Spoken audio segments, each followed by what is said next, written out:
বন্ধুরা, কে কে মোমো খাবে চলে আসো। আবার নিয়ে মোমো নিয়ে বসে গেছি। মোমোগুলো সেদ্ধ করে নিয়েছি, ঠান্ডা করছি, দোকানে নিয়ে যাব।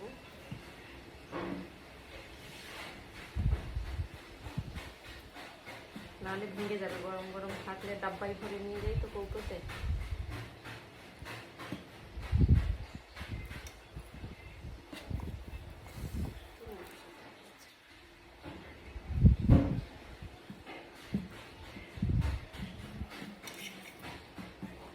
কে কে খাবে চলে আসো। এটা খেতে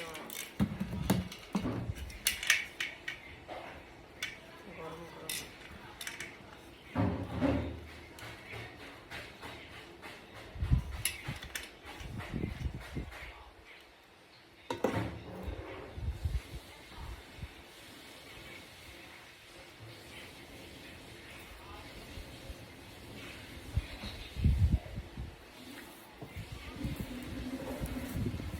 টাটা।